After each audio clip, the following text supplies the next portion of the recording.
Hello, everyone. Thank you, Irina, for introducing me. I'm really glad that I'm a part of AFL Digital Research Literacy Training Program. Today, I will talk about social media for researchers. For research, first of all, just a second. Yes, it works. First of all, I will present you a short introduction to social media and the benefits of using social media for research, how to use tags and why it is important in searching results. Then I will show you in which social media platforms you can promote research and what this platform brings. Also, I will show you how to share research results, ideas, thoughts, and information which can benefit career progression generally.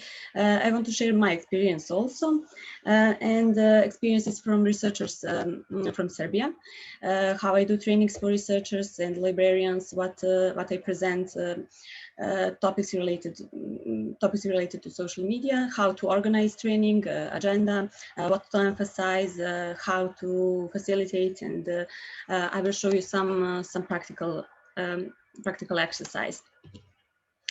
Social media is internet-based and gives user quick electronic communication of content. Content includes personal information, documents, videos and photos. The fact is that more than 4.2 billion people use social media from the last Digital 2021 Global Overview report. That is really a really huge number, considering that in 2016, so only five years ago, there were almost twice as many active users.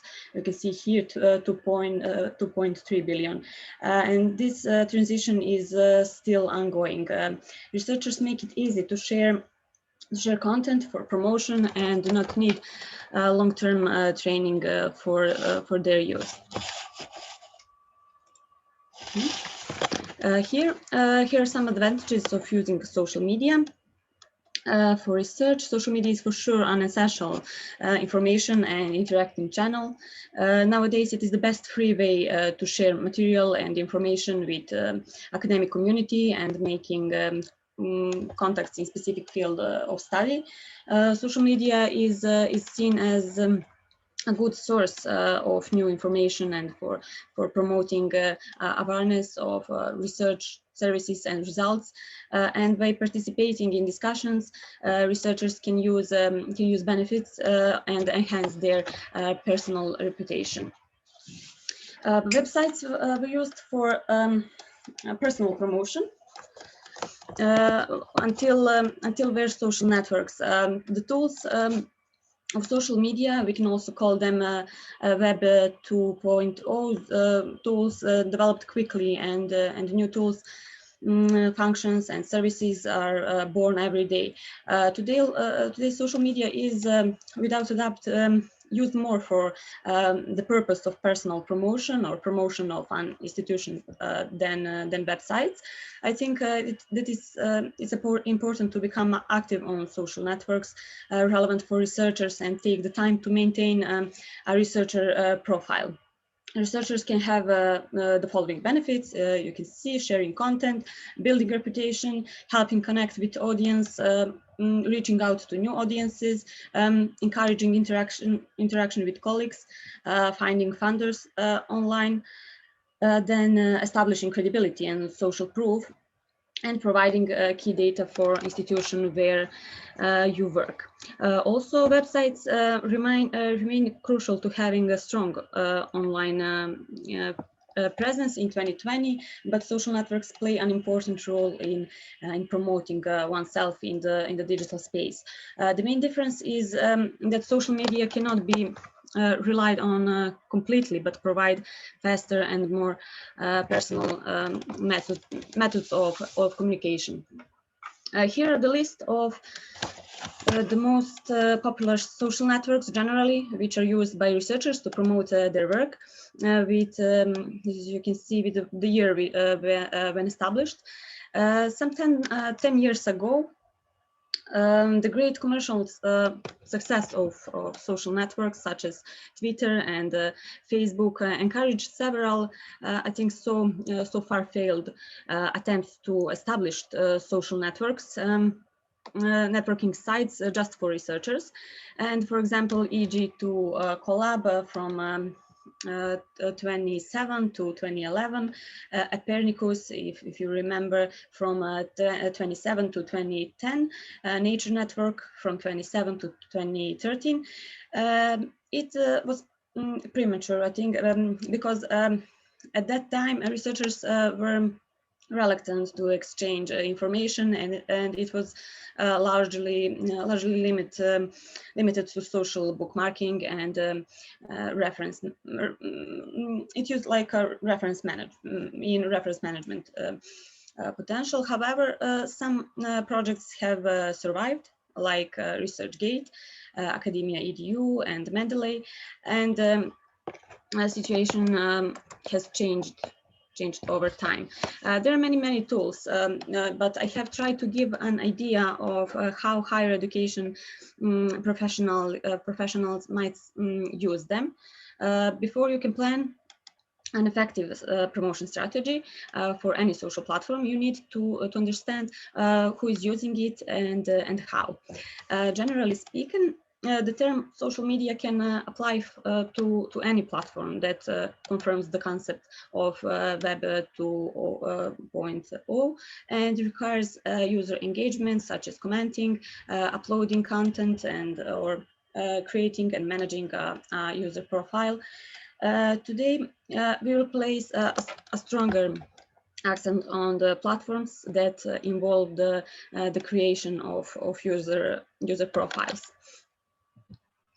I mentioned Twitter first because, in my opinion, it is the best way for researchers to share their work quickly.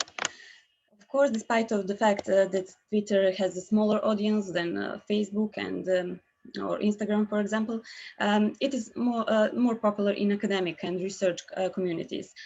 Twitter has more than 353 million users who post 500 million times a day. A tweet is a post with character limit, 280 characters in the space. You get for your message, but you can thread tweets together to share a longer message, also, or start a conversation. Scientists can go through a lot of information at a glance with the option to dig deeper if they wish. The constant stream of posts can be filtered to match the user's interests through the creation of lists. Live tweeting from conferences has become common, such as allowing attendees and non-attendees alike to receive messages about talks and participate in discussions. The example of that you can see here on this picture. When my colleague tweets screenshots of my last presentation on AFL Research Literacy Training Program, it is actually good practice in communication between librarians and researchers. Tweets can be tagged with location. You can also tag mention an account in tweets using the @ symbol. I think that all of you know these tricks, but also hashtags to mark the content of your tweet or share it with specific audience.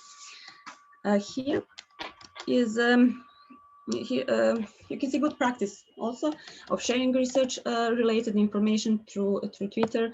Obsanica Lab is a research group of Professor Igor Obsanica from University of Belgrade, Faculty of Chemistry. They often post tweets indicating a new published paper or a lab newsletter about the experiments they are conducting. The connection through tags helps Twitter users to find more news on the topics on the topic that was presented. For example, if someone enters hashtag, for example, hashtag Serbian Science, the one shown in the third image. Serbian, you can see here hashtag and Serbian Science. The one shown is the third will appear on the news feed. Also, national and European projects implemented at the Faculty of Chemistry have a good visibility on Twitter. The news are regularly disseminated, whether it is the occasion of publishing papers or some conference related to the project. It is useful for people in industry, service providers, and government to know what the results of the project are. And this way can also attract decision makers and funders for some new projects. For example, it is a great platform. One's work and find academic community, but I'm not suggesting just this platform should be only one that's used. LinkedIn is more effective for long-term networking with the larger academic community than Twitter. When LinkedIn was launched, a lot of people thought that it is a network for getting a job, and however, LinkedIn is the most powerful platform for academic purposes. On the one hand, it is true, businesses do recruit and hire talents through LinkedIn, but with around 730 million users, the platform is about more than getting a job. You get a professional profile that acts as a resume, and there is ability to add multimedia links and recommendations. You can also let people know about your publications, awards, and honors, like I showed on these pictures. However, the most important is, I think, first impression, like in the real world. In this context, I think that if you haven't taken a look at your profile in a while, it is time to update. Clear, accurate, and complete information with keywords in headline on the profile of the researcher or institution can bring long-term benefits. Profiles and articles are mapped by Google regularly.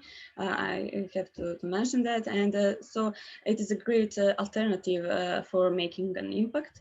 This only applies if it is set on the profile. LinkedIn is a great place to make connections, and it has great courses also for expanding your knowledge and expertise. You can follow groups and people who share content you like and connect them. Also, researchers can share posts, but if they want to make a blog and aren't prepared to host and manage a website, I recommend LinkedIn for that purpose. Sharing long-term content as articles in a great advantage in LinkedIn. With around 2.2 billion users, Facebook is the largest social media network. You can connect with people as friends or network with them in groups. Here is the example of the Faculty of Chemistry, and again, and as you can see on the first picture, faculty promoted their PhD student who published a scientific paper as part of her doctoral dissertation. In the second picture, faculty promote their Twitter profile and invited everyone who is part of the group of Facebook to be part of their community on Twitter. And on the third one, you can see a Facebook post by library page. We also have library page at the Faculty of Chemistry regarding to institutional repository for scientific papers. On the last example also, you can see experience. There is some experience from the projects, from Horizon. We are really proud of that, because we are a part of European project Horizon 2020, and it was also on newsfeed. From my experience, a lot of news is published on a daily basis, of which some are sponsored, especially at the time when new students enroll at the faculty, and posts through a certain algorithm reach to the specific groups, for example, high school students and their parents. And in Serbia, a lot of Facebook users use Facebook to connect with their families and friends, but institutions have recognized the potential of this social network for their promotion, for research. Many researchers on Facebook join groups of associations and societies. This can help them to stay connected with their field of study in real time. When faculty and researchers share their work in meaningful way with their Facebook audience, it can have a great impact. Instagram is a social media platform you might consider using with the largest engagement, especially with youth engagement. That means when you post something, you tend to get a higher percentage of people interacting with that post than you would get on other platforms. Here are the posts about projects at the faculty, and on this photo, here is our volunteers. They also have Instagram page, volunteers from the faculty. YouTube is the next, YouTube and Vimeo. The most popular, YouTube is still the most popular video upload and share destination, but if the short upload limit here doesn't suit your needs, then you can upload to Vimeo, and there you can share recordings of lectures. It is really good for record lectures, workshops, experiments, etc. And in general, for better discoverability, I have a few useful tips. First, of all, when you post something about a new paper, wherever is possible, put the DOI. It is important, and or a link to a repository where audience can get the full text, and it will improve improve impact of the study, and be up to date with new information regarding to your group on social network or to your personal and interests. And also taking care about copyright and credibility of the information you share. I will talk about it in the next slides, and about take care about spelling and grammar. Researchgate is a popular academic, the most popular, I think, social media outlet, free to join, and with main focus on a forum where you can share and discuss about your research, as well as with collaborators. It provides a valuable way of meeting and interacting with people who share the same research interests. And it is a great platform which allows you to share your publication and see stats and metrics about your work, but with clear instructions. You can see here the instructions. Researchgate doesn't have any information about your rights you may hold, or any license terms in other restrictions which might apply to such content, but they rely on you to understand your rights and act accordingly. Providing public access to published version of articles from subscription magazines of commercial publishers can violate the provision of the contract signed by the authors with publishers. However, a large number of authors regularly post these versions, unfortunately, these versions of articles on social networks such as Researchgate or Academia EDU, and the published have sued or threatened to sue the owners of the mentioned social networks several times because of that, and that has resulted in the removing of millions of articles from platforms. Here is some example of a paper that the author posted on Researchgate, where we can see that access is not open. You can request full text from author. And the work was published by a commercial publisher, Taylor and Francis, and it is still on sale on their websites. Why I mentioned this, because before posting full text on some social network, authors should check online the journal policies. It is really important. There is a few platforms for that. For example, How Can I Share It, and SharePeromia. SharePeromia, which is SharePeromia is the most used in Serbia, for example, and SharePeromia is an online resource that aggregates and analyzes publisher open access policies from around the world and provides summaries of publisher copyright and open access archiving policies on a journal by journal basis. It is from their site, and it is very easy to use and involves just entering the name of the journal or ISSN number in the search box in here. I do it for the mentioned. We have I'll do it for the mentioned author. The journal in which she published the paper is a hybrid. That means there is possibility to pay for publishing in open access, and she didn't choose that option. And the only thing that she can do to make her paper more visible through social networks like Researchgate or academia.edu is to post a peer-reviewed version, or also known as accepted manuscript. In this way, the rights of the publisher are not violated. If the author violates the rights of the publisher, in the most cases, publisher sends a reminder to the author to remove article from the social network. In 2018, for example, Elsevier and the American Chemical Society said that the Researchgate websites violates US copyright law by making articles in their journals freely available. Because of that, Researchgate has disabled public access to 1.7 million articles on its site.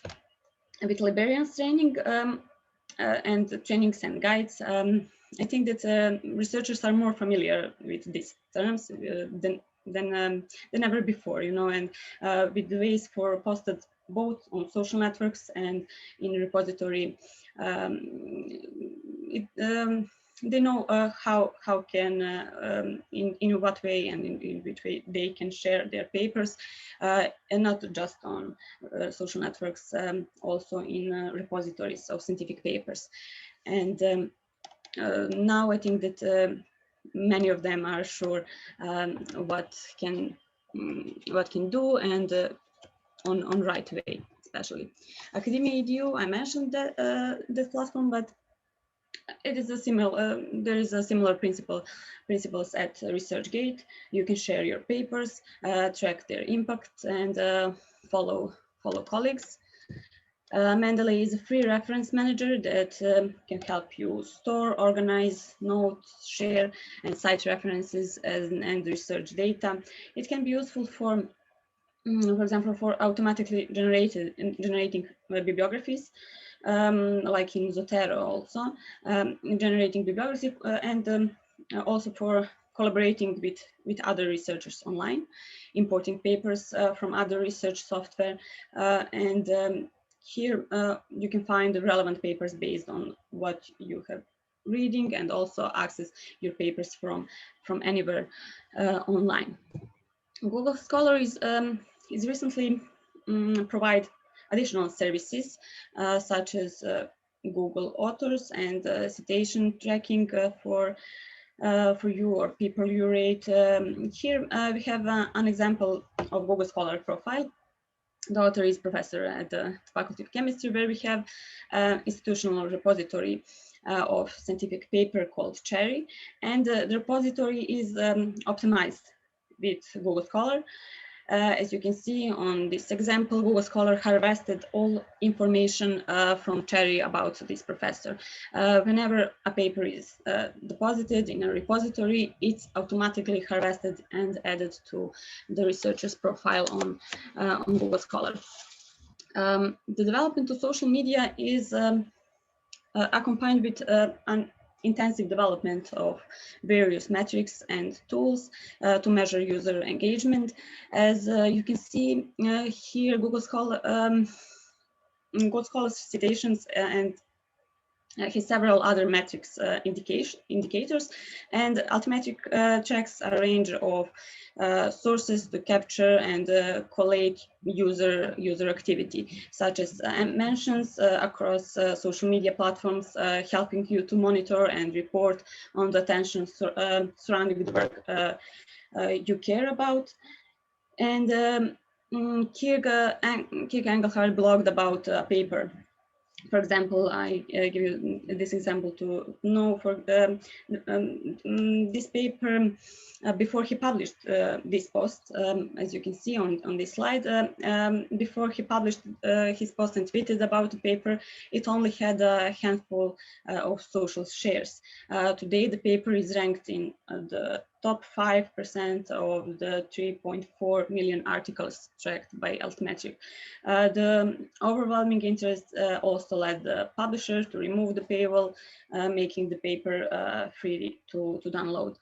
On Altmetric, people cannot create profiles and communicate, but it is important as a service that monitors activities on social networks and in connections with scientific papers, and on that basis generates some metrics. And the good example also from the Faculty of Chemistry related to Altmetric is available information about mentions.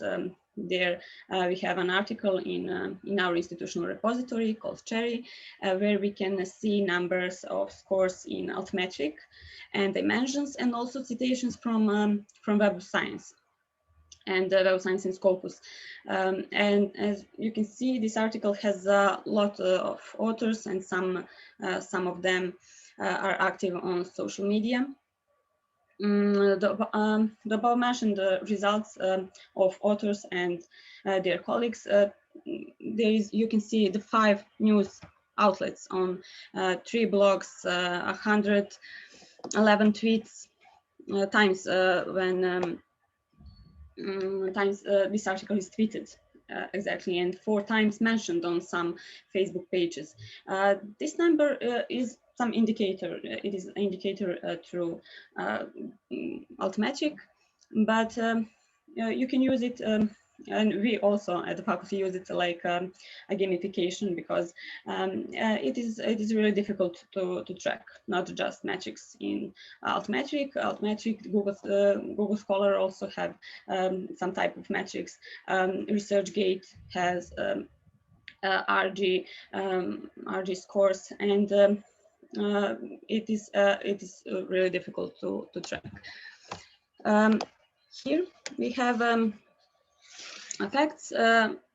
Worldwide accessibility to the internet and using social media is one of the defining phenomena on the present times, reshaping the world as we know. And first of all, you don't need thousands of followers to have an engaged audience. Smaller audience can be more engaged. Then you have great control over your visibility, not just in terms of privacy, but also in what you choose to share.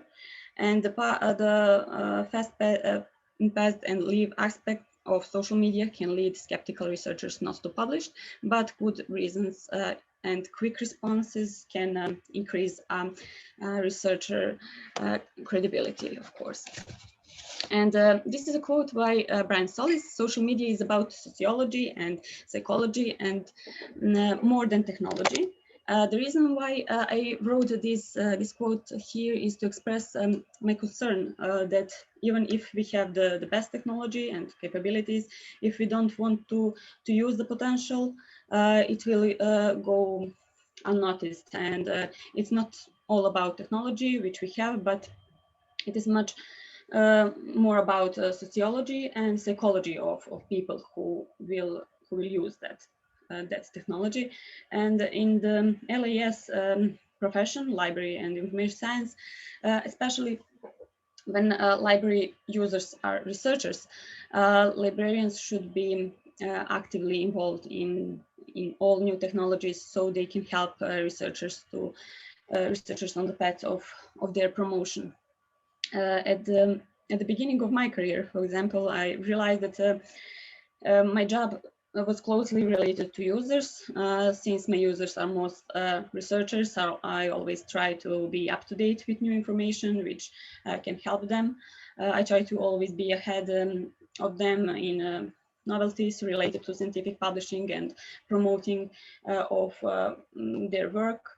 Research is about producing new information, and social media offers unique opportunities to present new content, present new content.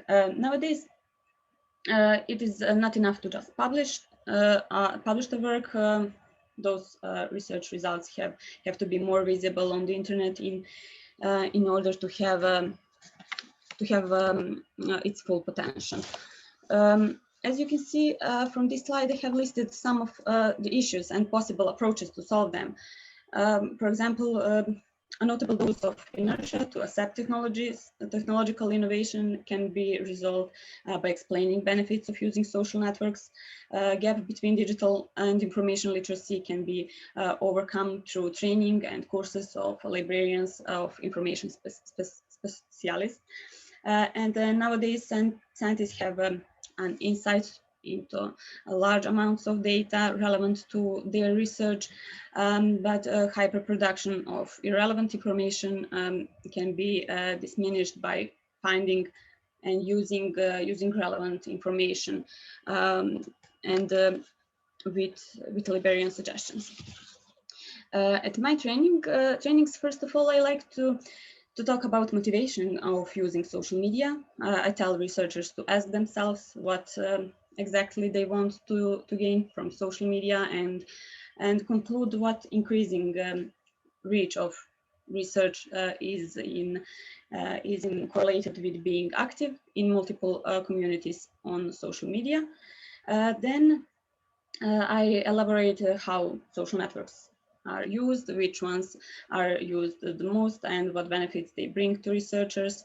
I noticed that the hardest part of the training is about copyright and using Creative Commons licenses. And I'm mostly focused on that topic in communication with other librarians and researchers. Of course, frequently asked questions refer to the rights to use and share materials in general, not only on social media, but also in repositories and websites. And at the end, I don't expect of them to accept this new practice immediately, but they should be informed. So when they get ready, they will be familiar with working principles and will know who can help them. Formats of my trainings includes lectures or demonstration in person.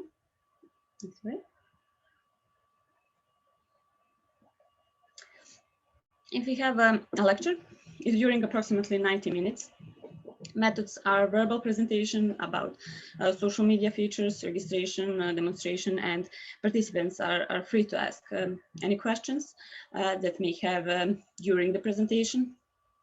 Technical requirements includes computer or video beam or internet connection if we have an online lecture through Zoom or Microsoft Teams, for example. In that 19 minutes, topics are covered in full range.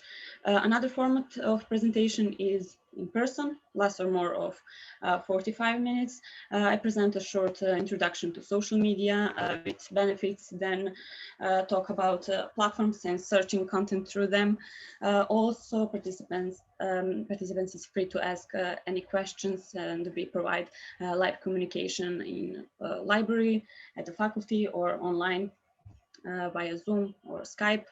And topics depends of researchers or librarians prior knowledge. And at the end of this presentation, I want to conclude that we need to use social media and social networks more in order to promote scientific papers through our work, and that's it. Everybody is invited to join the discussion about it. Thank you a lot. Here's a list of references which I use, and my social networks, LinkedIn and Twitter profile, and also my email. Please do not hesitate to ask me any question through email or now live. Thank you, everyone. Thanks a lot, Anna. That was excellent, very comprehensive. Thank you. There is one question from my namesake, Irina or Irena, I don't know how to pronounce your name correctly. Who manages social media at your place of work? At my place, at the faculty, yes, we have commission for promoting the faculty. That commission established in charge for this. I'm sorry, I'm a little bit nervous. We have this commission at our faculty, and the commission consists of 15 of us, 15 members, including researchers and librarians. We don't have people who will pay for that job. You know, it is just a little commission, and all of us are involved to posting all necessary information about the faculty, about the library, and other from the faculty. That's interesting. And do you share responsibilities? Because we sometimes assign weeks. For example, my week is next week, and then yes, the other week is someone else responsible. Do you also do that? Do you have a schedule? Yes, we have a schedule, and we know when it's time for enroll new students. For example, we posted just everything about enrolling, about new students, to attract new students to enroll our faculty. We have time of the year when we have some conferences which we want to promote, and have not strict schedule, but we have some idea when we want to post something on monthly basis. Presently. Thanks. I'll ask Drake's question.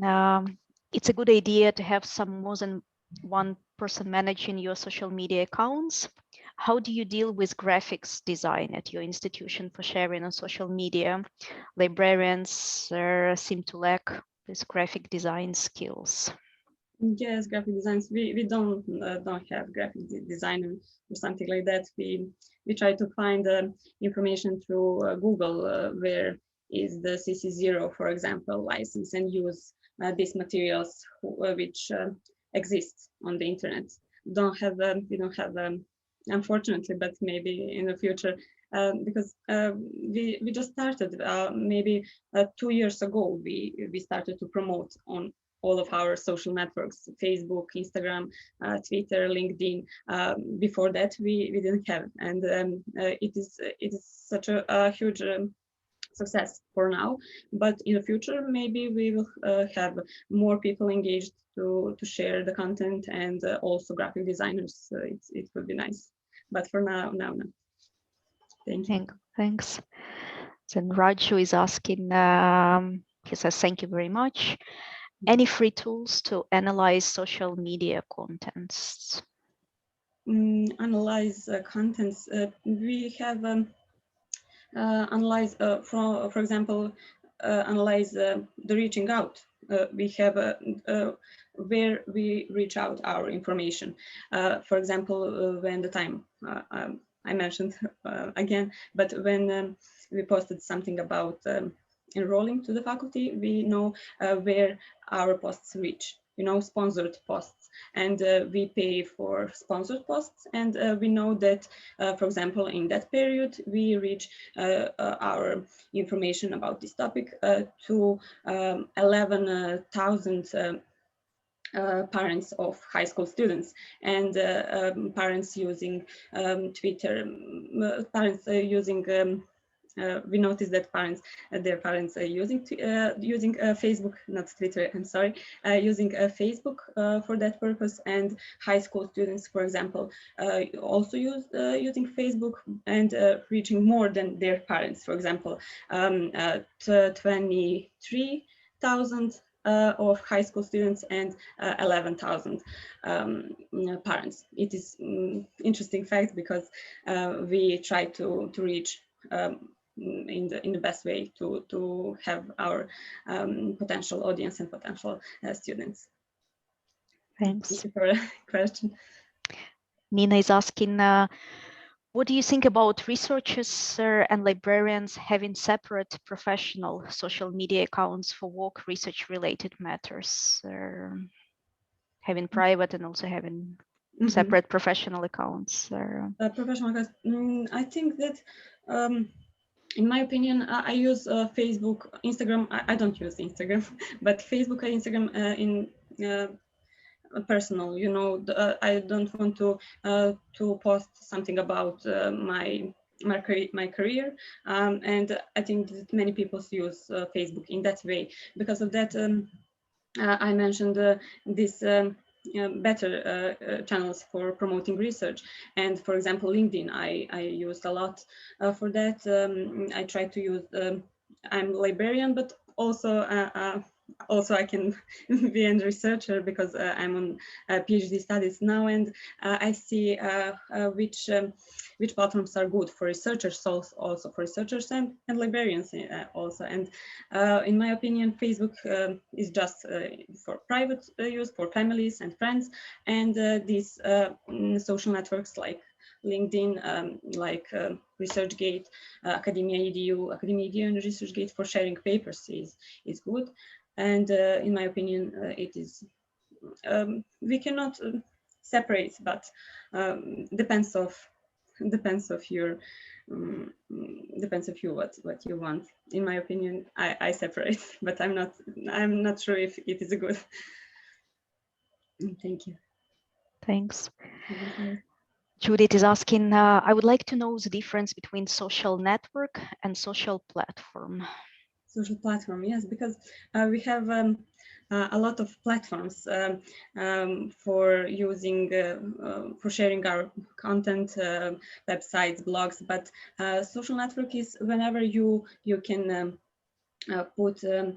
you can write your name and log into, to make your personal profile. If you have personal profile, it is social network, and you personal can share your information about you and your research. Thanks. Blessing is asking, thank you for the wonderful presentation. Considering the social media platforms are accessible 24 hours a day, do you have any artificial intelligence technologies that you recommend so that they can manage the platforms when librarians are not online? Like, do you schedule your posts or do you live post them? For now, no, I don't use it, and my faculty also, faculty where I work, don't use this type. We are real people and posting every time when we know that something is interesting for our audience. We don't use artificial intelligence in technologies in that way for now, but we don't know what the future brings. It will be useful if someone can do it. Thanks. Theodose is asking, would you say any of the social media is popular with certain audiences? For example, Instagram popular with students, etc.? Yes, Instagram is popular with students, and For example, just to find this, I'm sorry, just to find this fact, Instagram is popular than Facebook. We notice that when we find the reach of our posts, and I'm not sure. I'm not sure if you can send me an email. I will show you these statistics. I'm not sure now, and please send me an email. I will write on chat also, and I will tell you about this correlation and what uses more from different depends of the audience. I will wrote now.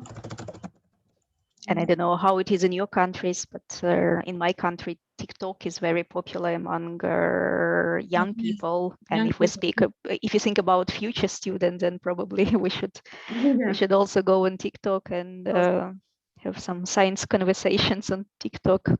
Of course, we have YouTube channel, but TikTok not yet. But it is. I noticed that they use more Instagram and now TikTok also than Facebook, for example. Drake is asking, how do you promote your various social media platforms? Any campaigns towards this at specific times? Do you synchronize your platforms with those of your parent main institutions? Yes, we have a good communication between. I'm sorry. Between librarians and researchers, such a good communication. For example, if we post something on our web page, at our library web page, it will be shared on other type of libraries which think that it is important and interesting. For example, National Library of Serbia, University Library, COPSON, we have consortia for coordinated acquisition, and this information on that site, and from that Facebook page, for example, COPSON web page, we share their information because it is really interesting for our researchers also. COPSON communicate with researchers from the whole Serbia, and with our researchers also we like to share their content, and we share not just content, we promote our networks through different channels. For example, I mentioned on one of my slides when we start with using Twitter, our faculty sharing that information on our Facebook page, and it is good practice, and more people who use also Twitter will like and follow our faculty on Twitter also, not just in Facebook, especially if they don't use Facebook enough, like Twitter, for example. Yes, we have this good practice to exchanging information through institutions, but not have some great strategy, you know. I think it is everything in progress. In progress, it is not used in a high potential. There's another question from Drake. How do you handle Facebook and Twitter account verifications for appeal to the general social media users? We have such challenges here. Yeah, and we also had some challenges. We had Open Repositories conference last week, and we had a group of people tweeting from one Open Repositories account, and usually Twitter doesn't like people logging in from different locations and with different emails. So sometimes some people couldn't log in because they have had to verify themselves via phone number. So there are some issues when you share accounts. How do you handle that from your end? Like how many people have access to credentials for those social media accounts? Like for your faculty, Twitter, or Yes, handle be posted on the both on Facebook and Twitter account. Sometimes the same information tweets about some projects, about some Twitter, but I'm not sure. It is not a huge job. We have in our commission, we have 15, around 15 of us who do it, and it is not. It is not hard enough, it is interesting for us to promote our contents through Facebook and Twitter and other general social media. I'm not sure if I answer all, but maybe you can send me email for more information about that. Verifications for appeal. It is interesting, but I'm not sure now how can I answer. Yeah, maybe you didn't have any issues. Yes, yes, and of course I'll share a presentation. Mm-hmm. You will receive an email. Yes, thank you. Then another question from Varish: is social media affecting the youth academic progress? Academic process. Yes, I think that affecting on academic progress, but there is, some indicators. I mentioned some indicators, but there are indicators which they use, for example, in Researchgate, in Academia EDU. It is good for gamification because interesting in this context, because researchers always like to know who mentioned them, but that's about all. These indicators shouldn't be used in research assessment, for example. It is not, it is in sufficiently and not insufficiently transparent. The methodology is unclear. I'm not sure how it can provide better citation, for example, in the future, but it is interesting, like to know who mentioned our articles and downloaded it. It's also interesting. I noticed now on Twitter when you retweet Mm-hmm. an article, if Yeah. you retweet it without reading, Twitter sends you a pop-up message. Don't you want to read it first before you share it? So I think social media platforms are also making some efforts to encourage people to actually read the content before they share it. Yes, interesting. There is a question from Nina. And then there are the elephants in the room of WhatsApp, Telegram, and Signal. Any comments about their relevance to research? Yes, Telegram and Signal are rarely used in Serbia, especially not among researchers. Serbian researchers mostly use Researchgate and Academia EDU for research purposes, and while other social media are mostly restricted to their private sphere, Yes, not are rarely used in Serbia. Yeah. In my country, Telegram is used a lot, and there are scientific channels on Telegram. But I guess it depends on the region. I'm sorry, something. Okay. And Drake clarified his question. I meant reaching that level for the account to have a tick to show they are verified. Okay, so like when you have an official account on Facebook and Twitter, when it has this verified mark, is it something you are working on, or it's not an issue for you if they are not verified? Thank you. Yeah, I don't know. I think you have to be a celebrity or like really large organization to be verified.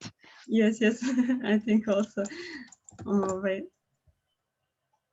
Yes, it is interesting, but I'm yes, here is Uganda. You cannot access.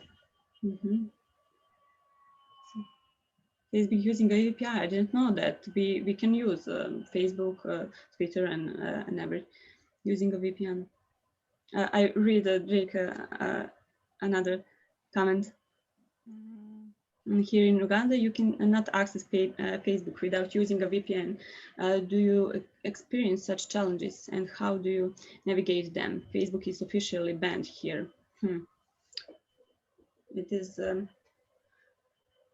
not good, but I know that in some countries Facebook is banned, and you can use another communication channels for sharing research. For example, LinkedIn. I'm not sure if LinkedIn are banned or other social networks, because Facebook is here in Serbia is not banned, but we're using a lot for our friends and families. It is not,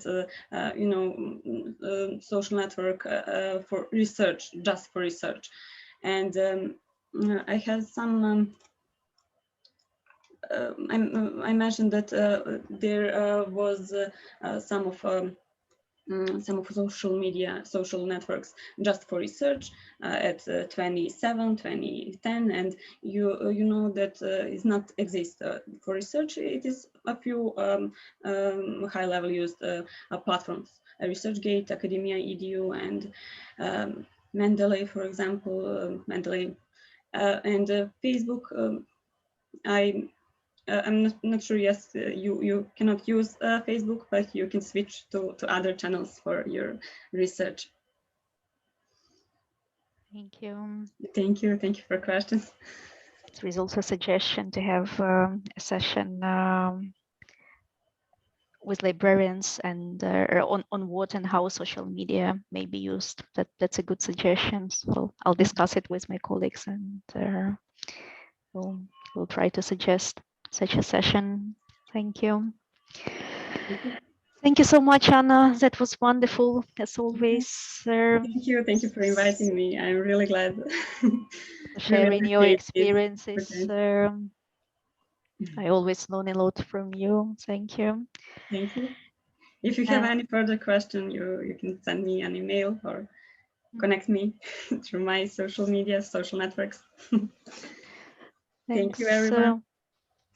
And we'll have 2 more webinars in this series. So one will be next Wednesday on bibliometrics with our colleague from Ireland, Niamh Brennan. And she'll also talk on how to measure research impact, and that will be the last webinar in the series. It's called Make Your Work Count, and that's also on Wednesday in 2 weeks. And then we saw that research assessment and new approaches to research assessment is a new topic, and we asked Professor Stephen Curry, who is Assistant Provost for Equality, Diversity and Inclusion at Imperial College London, and also he is a chair of San Francisco Declaration on Research Assessment, to spend some time with us and introduce his perspective, and that will be on Thursday next week, same time. The registration link.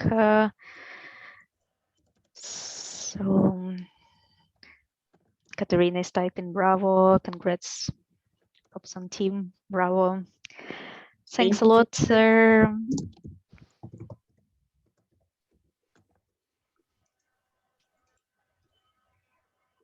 Okay. Yeah, and then there is a comment from Blessings. So we'll invite you to share your findings, Blessings, as well. Thanks a lot, colleagues. Have a wonderful rest of the day, and thanks for joining our webinars. And thank you once again, Anna, and and all participants. It's really glad for me, and I really appreciate this. Thank you, all of them. Bye. Thank you. You will receive an email with slides.